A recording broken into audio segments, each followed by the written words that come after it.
Garrett Calloway was dragging a mop bucket through the service corridor when the kitchen door swung open and a tray of champagne flutes crashed onto the tile. Glass scattered across the hallway. Guests flinched. Garrett stepped forward on instinct, but his left leg slipped on the wet floor and he went down hard, one knee in the middle of the wreckage. Vivian Ashford stood 3 steps in front of him, wineglass in hand, and turned to the investors beside her. "You see that? Can't even walk straight, and he's supposed to clean up after us." The group laughed. Garrett did not look up. 6 years ago, in Berlin, that bullet had been heading for her father. Garrett Calloway worked a night shift at Ashford Enterprises, 11 p.m. to 6 a.m., 5 nights a week, alone on the 14th floor, the executive level. He mopped the Italian marble in long, even strokes, the way he had once swept perimeters in Kabul and Jakarta. He knew the position of every security camera, every fire exit, every blind spot in the stairwell between floors 12 and 15. Old habits from his years with the Diplomatic Security Service. The kind of habits that did not fade just because a man traded a sidearm for a mop handle. His left leg ached worse on humid nights. Charleston's coastal air sat heavy in the building even after midnight. The dull throb in his thigh would sharpen into something that made him grip the mop handle with both hands. He kept a cane in his locker downstairs, but he never used it where anyone could see. The morning after the gala, Vivian Ashford sat in her corner office on the 14th floor and scrolled through her calendar. She had a board meeting in 40 minutes. She had a quarterly earnings report that needed her signature. She did not have time to think about the service corridor, but the image kept returning, not the joke, not the laughter, but the man himself. He had not flinched, had not looked up, had not said a word. He had simply knelt there in the broken glass, picking up shards with his bare hands, as if none of them existed. Not anger, not embarrassment, nothing at all. She pushed the thought aside and walked into the boardroom. Malcolm Driscoll was already seated at the head of the table. The chief operating officer was 52, silver-haired, and built like a man who had spent decades learning how much pressure to apply before something broke. He had watched Richard Ashford build the company from a single logistics contract into a defense and shipping empire, and when Richard suffered a mild stroke 2 years ago and handed the CEO title to his daughter, Malcolm had smiled and begun planning. Today he wanted her to approve a restructuring, outsource the maintenance and cleaning staff, cut 43 positions. Vivian studied the proposal and felt suspicion rather than sympathy. Malcolm was moving too fast. The numbers were clean. Too clean. She tabled the vote. That night, the east elevator was out of service. Vivian took the stairs from 14, her heels echoing in the concrete stairwell. On the 9th floor landing, she found Garrett on his knees, running a cloth along the baseboard. He looked up just enough to register her, then nodded once and went back to work. Vivian paused. The hallway behind him gleamed polished to a shine she had never noticed on any other level. The window blinds at the far end, crooked for weeks, were perfectly aligned. She said nothing. She kept walking. Garrett clocked out at 6:15 and drove 14 miles to North Charleston. Nora was asleep. His mother-in-law, Colleen, had left a note on the counter. "She ate all her vegetables, drawing on the table for you." He sat down and looked at it, crayon on white paper. A man with brown hair walking under a yellow moon. The left leg was shorter than the right, but the man was smiling a huge lopsided grin that took up half the face. Garrett sat in front of that drawing for a long time. The kitchen faucet dripped. The clock on the microwave read 2:17. He did not move. Malcolm Driscoll received the call at 7:45 the following morning. His private attorney, a man named Schofield who operated out of a discreet office on King Street, had flagged a development. The State Department had declassified a batch of files from its periodic review routine procedure, 6-year intervals, and among the documents was a partial incident report from Berlin dated March 14, 2020. The report named one agent, Garrett Calloway, of the Diplomatic Security Service, as the protective detail who had shielded American businessman Richard Ashford during an armed attack on a U.S. trade delegation. Agent Calloway had sustained a gunshot wound to the left femoral region. Agent Dominic Reeves, also assigned to the detail, had been killed. Malcolm set down his coffee. If Vivian found that file, or worse, If a journalist did, the investigation would reopen. Someone would ask how the attackers had known the delegation's exact route and timing. Someone would trace the leak back to an Ashford Enterprises internal server. Someone would find Malcolm's fingerprints on the other side of it. He called Schofield back. The janitor needs to be gone before anyone starts asking questions. 30 miles away, in a memory care facility overlooking the Ashley River, Helen Yates was organizing the last of Richard Ashford's personal files. Helen had been Richard's executive secretary for 27 years. She knew every deal he had closed, every handshake he had regretted, every secret he had asked her to keep. Richard sat in his wheelchair by the window. Most days his mind wandered, names dissolved. Dates collapsed into each other. Entire years went missing. But this morning his eyes were clear. "The young man in Berlin," he said quietly. "He still limps, doesn't he?" Helen stopped sorting. Yes, he never accepted the commendation, told them he didn't deserve it, because Dominic died. Richard's voice cracked on the name. He was 28 years old, Helen. He threw himself in front of me and took a bullet in the leg, and he thinks he failed because he couldn't save everyone. Helen said nothing. She had promised Richard she would never reveal Garrett's identity. She had promised Garrett the same. But the weight of that silence was becoming harder to carry with every passing week. Vivian, meanwhile, was staring at her laptop screen on the 14th floor. An anonymous email had arrived that morning. No subject line, no text, just a video file. She clicked play and watched herself, wineglass in hand, standing over a kneeling man in a janitor's uniform. Her voice crisp and unmistakable. "Can't even walk straight, and he's supposed to clean up after us." The camera angle was from the side, close enough to reveal the detail she had missed in the moment. Garrett had not been picking up glass to protect himself. He had been sweeping the shards away from the guest's path so no one would step on them. The email's final line read, "Resign, or this goes public." Vivian closed the laptop. Her first instinct was anger. This was a political hit aimed at destabilizing her before the board vote.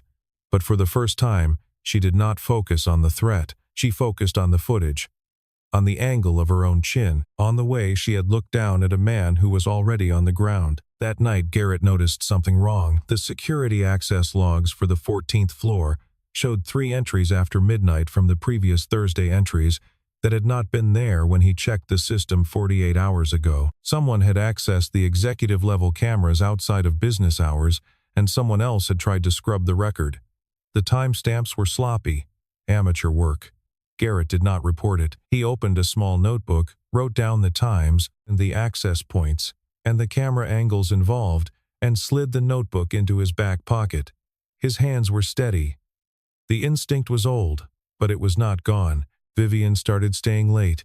She told herself it was the board pressure, the quarterly numbers, the anonymous threat hanging over her inbox. And those things were true. But they were not the only reason she found herself walking the 14th floor hallways at 11:30 on a Tuesday night, pausing at the sound of a mop on marble. She watched Garrett work from the glass wall of her office. He did not just clean. He checked the locks on the server room door, testing each one with a quick twist of the handle. He adjusted the angle of the hallway security camera. By 2 degrees, she saw him do it with the tip of his index finger. Precise, deliberate, the way someone repositions a rifle scope rather than a picture frame. He replaced a burned-out bulb in the emergency exit corridor, reaching up on his right leg while his left stayed planted on the ground for balance. No one had asked him to do any of it. No one even knew it needed doing. The next night, she found a reason to speak to him. A pipe had burst on the 11th floor the week before, and she asked whether the repair had held. Garrett answered in 4 words. "Fixed it myself." Holding. His voice was flat, professional. He did not volunteer anything more.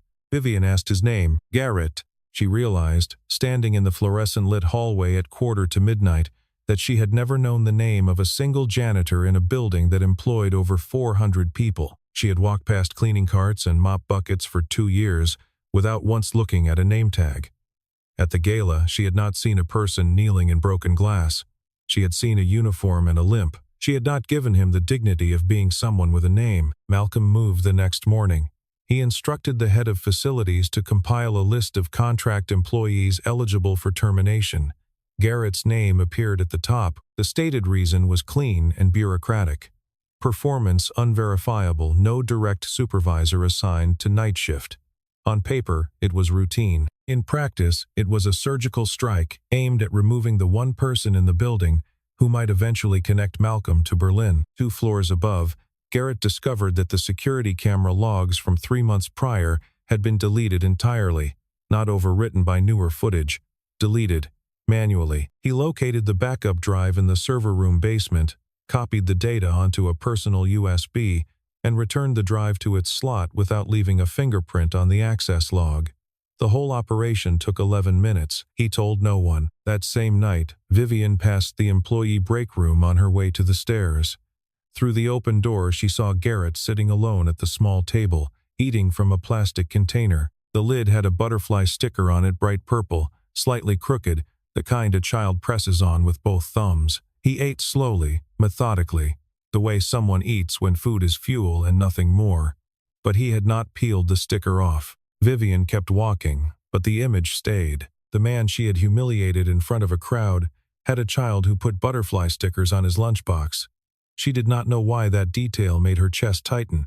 She only knew that it did. The internal IT team delivered their report on a Thursday afternoon. The anonymous email, the one containing the Gala footage, and the resignation demand had been routed through a commercial VPN, but the metadata embedded in the original video file pointed to a device registered on the Ashford Enterprises internal network. The blackmailer was not an outsider.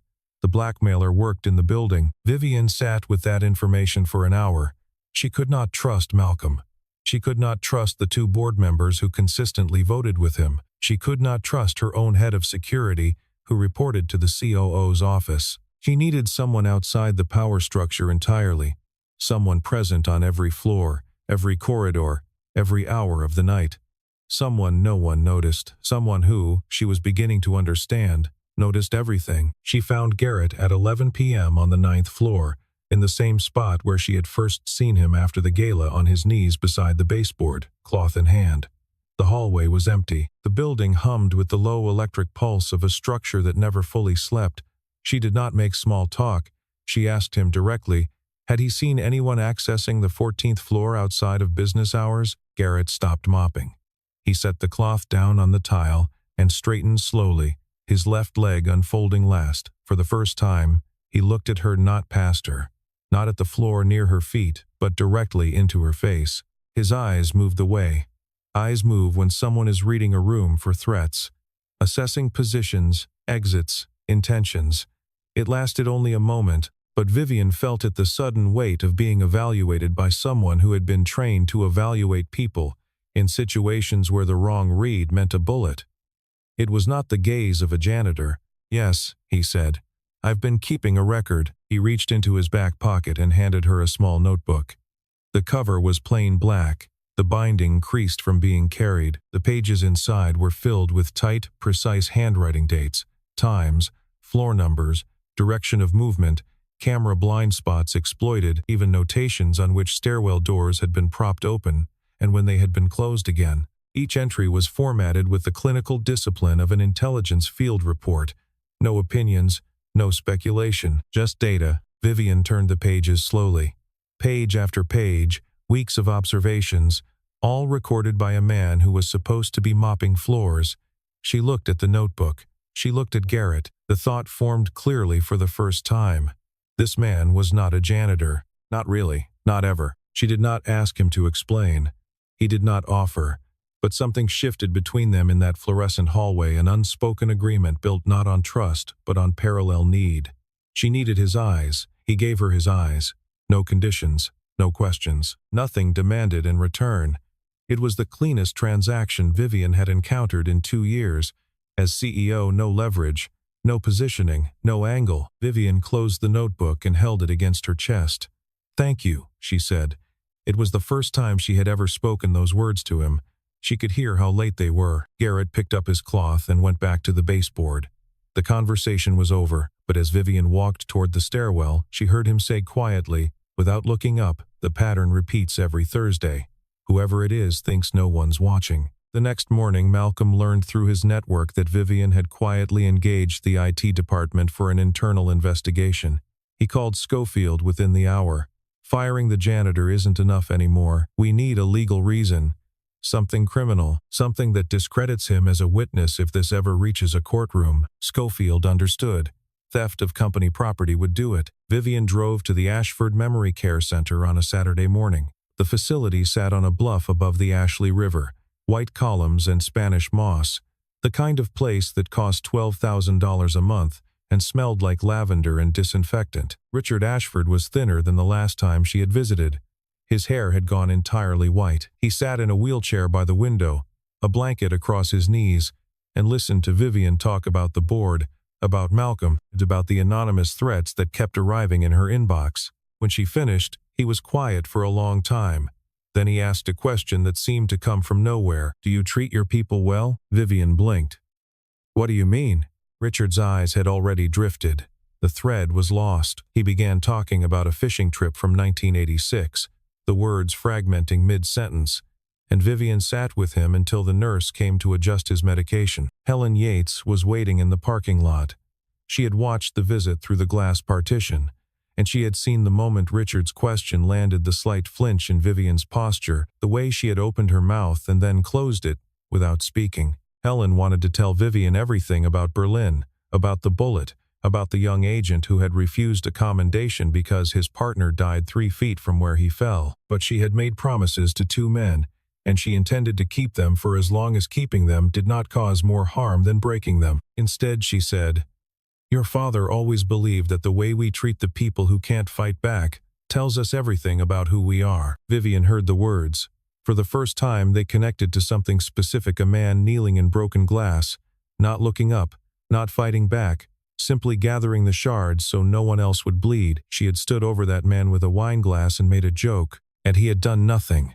Not because he was weak, because he had decided, long before that night, that he did not matter enough to defend. That evening, Garrett opened his locker at the start of his shift and found something that did not belong. An old company laptop, stamped with an Ashford Enterprises asset tag, sitting on top of his folded rain jacket. He had not put it there. No one in the building would have had a legitimate reason to. He understood immediately. He pulled out his phone, photographed the laptop from 4 angles asset tag, locker number, timestamp on his screen, then closed the locker without touching the device. He photographed the external latch to document that it had not been forced. He called Helen from the parking garage stairwell at 1:30 in the morning. "Malcolm is accelerating," Helen said. Her voice was tight. "He's going to frame you for theft. I can't stay quiet anymore, Garrett. I can't." "Not yet," Garrett said. His voice was steady. "It's not time." The second email arrived at 6:15 the next morning.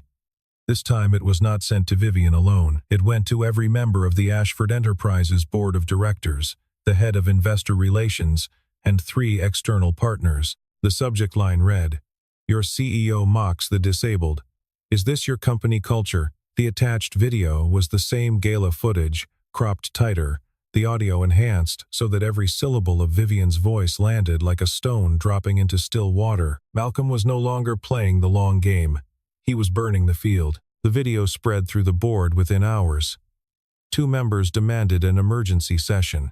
A major logistics partner in Savannah called Vivian's office directly, asking for an explanation before their contract renewal the following month. A local news blog ran a brief item under the headline, "Ashford CEO's Gala Gaffe Goes Viral Inside Boardroom." The source was anonymous. Vivian knew it was not. She did not run. She released a statement that afternoon, 3 sentences, no qualifiers, no deflection. She acknowledged that her words at the gala had been cruel and wrong. She apologized without condition. She did not name Garrett. She did not explain the context. She did not minimize, but she knew a press release would not close the wound. She asked Helen to arrange a meeting with Garrett anywhere, anytime, whatever he was comfortable with. Helen called back an hour later. He said no. He said no, he said, and I'm quoting, "I don't need an apology. She doesn't owe me anything." Vivian sat at her desk for a long time after that call, the man she had mocked to his face, in front of a room full of people. While he knelt in broken glass because of a leg he had ruined saving her father, that man had said she owed him nothing. She was not sure whether that made her feel relieved or sick. She decided it was the second. Helen arrived at Vivian's office at 4:30 that afternoon. She closed the door behind her. She was carrying a manila envelope, creased and yellowed at the edges, the kind that had sat in the bottom of a filing cabinet for years. "I made a promise to your father," Helen said, "and I made a promise to Garrett, but I can't keep both anymore." She set the envelope on the desk. Inside was a letter on State Department letterhead, dated September 12, 2020, addressed to Richard Ashford. The text was brief and formal.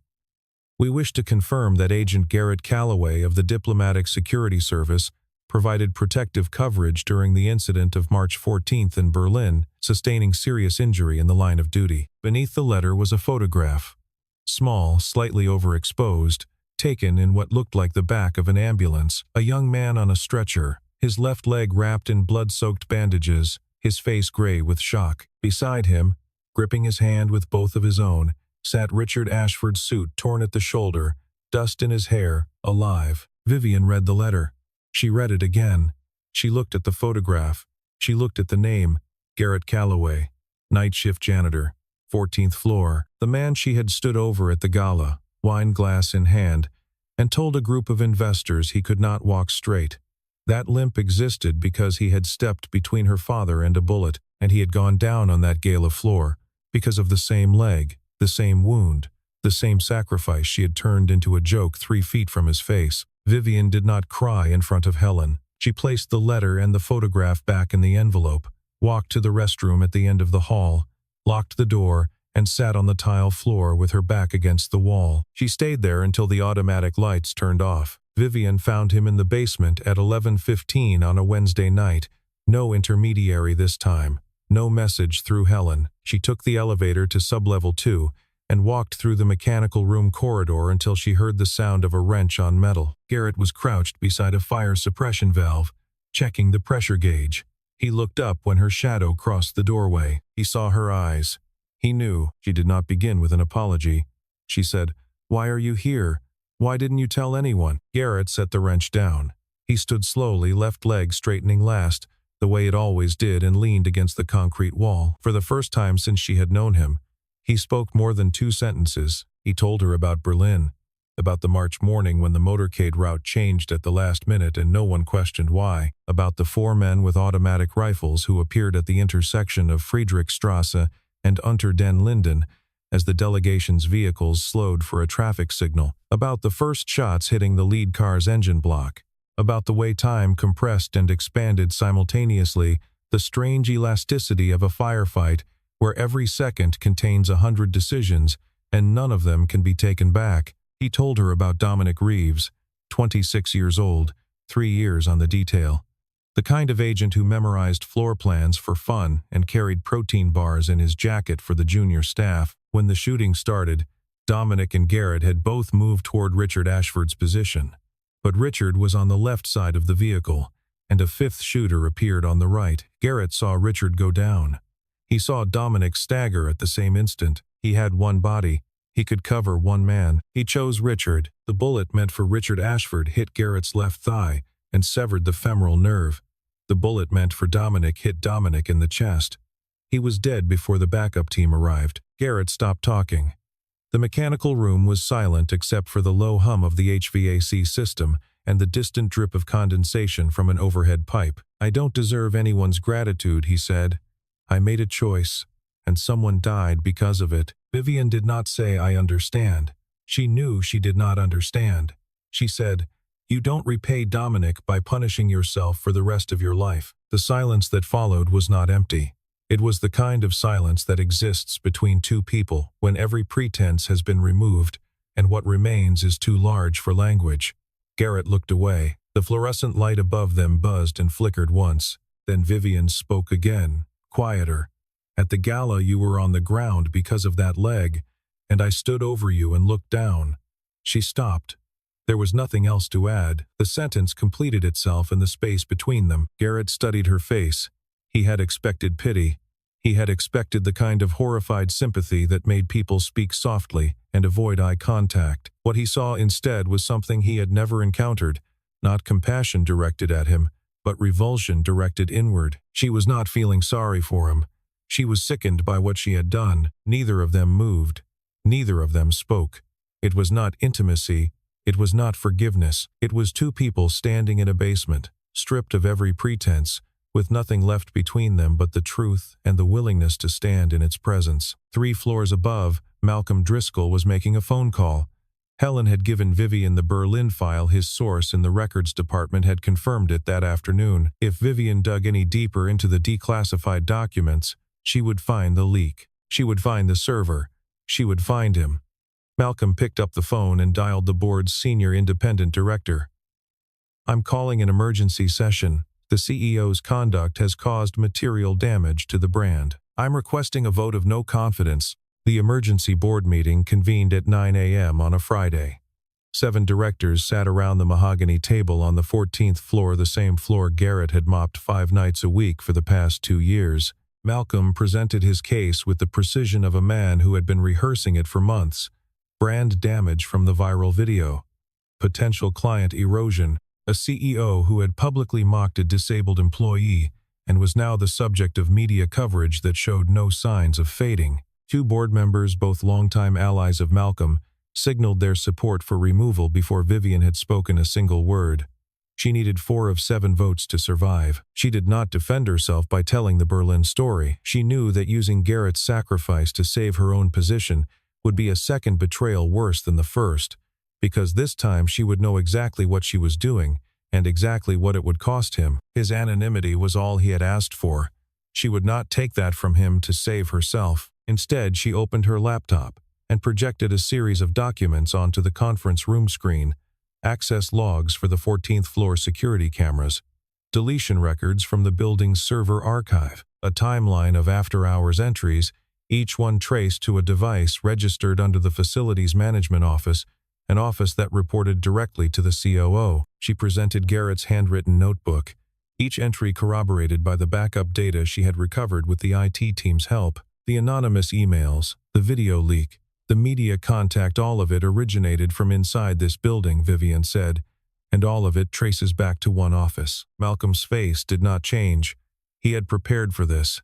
He reached into his briefcase and produced a file folder. "Before the board considers Miss Ashford's allegations, I'd like to note that her primary source is a night shift janitor currently under investigation for theft of company property." He laid a photograph on the table, a laptop bearing an Ashford asset tag, sitting inside a locker labeled G. Calloway. The room went quiet. Then the conference room door opened. Garrett Calloway walked in. He had not been invited. He had no authority to speak at a board session. Helen had called him 20 minutes earlier, and he had driven from North Charleston in his work clothes, his left leg stiff from the morning cold. He did not speak.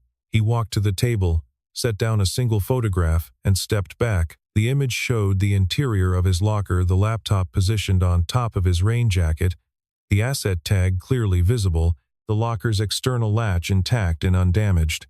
The phone's metadata showed the photo had been taken at 1:47 a.m. A second image, pulled from the building's backup security feed that Malcolm had failed to erase, showed a uniformed guard, one of Malcolm's direct hires, approaching the locker room at 3:14 a.m., carrying a laptop-sized object under his arm. Malcolm's hand, resting on the polished mahogany, went still. Garrett turned and walked out of the room.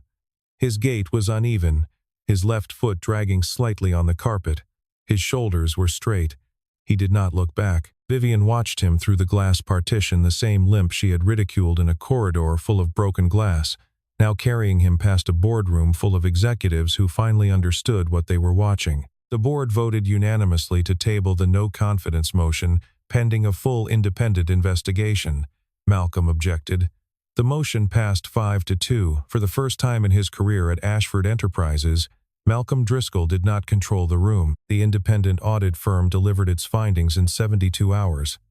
The anonymous emails were traced to a personal device registered to Malcolm Driscoll. The deleted security logs corresponded with timestamps, showing Malcolm's own access credentials on the building's central server. But the larger discovery came when the auditors, following the thread of the Berlin declassification, contacted the State Department for additional records. A forensic review of the original incident revealed that the attackers had obtained the trade delegation's exact route and schedule from an internal source at Ashford Enterprises. The digital trail led through 3 layers of proxy servers and a decommissioned email account, all of which terminated at a workstation that Malcolm Driscoll had personally administered in the spring of 2020. The board suspended Malcolm that afternoon. 2 security guards escorted him from the building. He carried a single banker's box. The lobby was empty.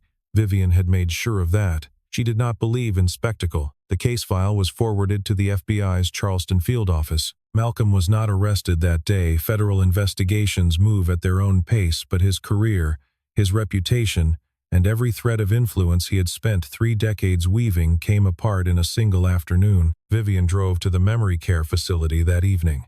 Richard was awake.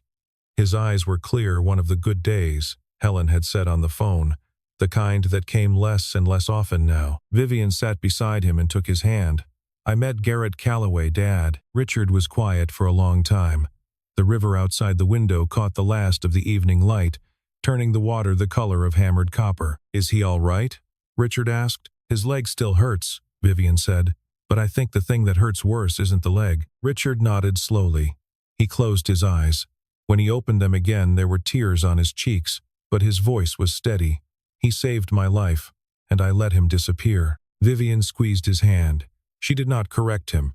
He was right. The following Saturday, Vivian drove to North Charleston. Helen had arranged the visit. Garrett was working a weekend shift, and his mother-in-law, Colleen, was home with Nora. The apartment building was modest, 2 stories, pale brick, a narrow lot bordered by crepe myrtles. A small bicycle with training wheels was locked to the railing by the front steps. The paint on the railing was peeling. The welcome mat at the top of the stairs read Calloway in block letters that had faded from black to gray. Nora opened the door. 8 years old, brown hair in a ponytail, wearing a t-shirt with a crayon cat ironed onto the front. She looked up at Vivian with the frank, uncomplicated curiosity of a child who had not yet learned to be cautious of strangers. "Who are you?" "I'm someone your dad helped." Nora tilted her head and considered this with the seriousness of a judge weighing evidence. "Dad helps lots of people." Colleen invited her in. The apartment was small and spotlessly clean, Garrett's habits extending to his own home. On the refrigerator, held by a magnet shaped like a starfish, was the drawing "The Man Under the Yellow Moon," the left leg shorter than the right, the enormous smile. Vivian stood in front of it for a long time. She did not touch it. Everything she needed to understand about Garrett Calloway was in those crooked crayon lines, a man who limped and a daughter who drew him smiling anyway. 3 months later, Ashford Enterprises announced the creation of the Ashford Reeves Workplace Injury Support Fund. The name was Vivian's decision. She did not explain the Reeves to the press. She did not explain it to the board. She did not explain it to anyone. Garrett knew. The day the fund was announced, he was walking down the 14th floor hallway, his last week on the job, his resignation already submitted, and he saw the name on the internal memo, pinned to the break room bulletin board. He stopped. He read it twice. Then, he stood there for a moment with his hand on the doorframe, looking at a name that belonged to a man who had died 6 years ago on a street in Berlin, a name that no one in this building should have known. He kept walking, but his pace was slower than usual, and his left hand, hanging at his side, was not entirely steady. He was no longer a janitor. Not because he had been promoted or offered a position, but because he had chosen to leave. A small security consulting firm in downtown Charleston had hired him on credentials that, for the first time in 6 years, he had submitted under his real name, with his real service history and his real qualifications. Helen told Vivian a week later. "He's sleeping through the night now. First time since Meredith died." The Ashford Reeves Fund held its inaugural reception on a cool October evening in a restored warehouse on East Bay Street. Brick walls and industrial beams, softened by string lights. Vivian stood near the entrance, greeting donors and board members and partners who 3 months earlier had demanded her resignation. Garrett was there. Not as an honoree, not as a guest of distinction. He was there because Nora had wanted to come. "I want to see Daddy wear a nice shirt," she had told Colleen. And that had been the end of the discussion. Nora held Garrett's hand and pulled him toward the refreshment table, weaving between adults with the fearless certainty of an 8-year-old who believed the world arranged itself around her father. Garrett followed, his left leg half a beat behind, his pace unhurried. Vivian saw them from across the room. Garrett looked up at the same moment. Their eyes met across 30 feet of polished concrete and warm light. Neither of them nodded. Neither of them smiled, but neither of them looked away. After the event, the parking lot. The October air carried the smell of salt marsh and cooling asphalt. Garrett was kneeling beside his truck, tying Nora's shoelace. His left leg extended stiffly to the side. Vivian walked out of the building and stopped a few steps away. Nora waved. "Hi." Vivian waved back. Garrett straightened left leg slower by half a beat and faced her. "The fund," Vivian said. "I wasn't sure if Dominic would mind." Garrett looked at her.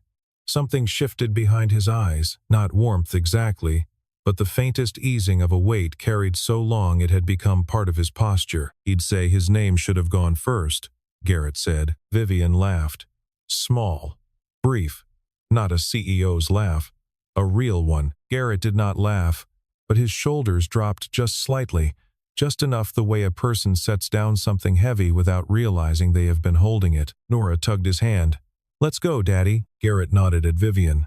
A slow nod, unhurried, carrying nothing but itself. Then he turned and walked Nora to the truck, his gait uneven but his steps steady, her small hand wrapped around two of his fingers. No one in that parking lot on that cool October night was looking for anything. But perhaps that was exactly how the things most worth finding began, not by searching, but by no longer running away.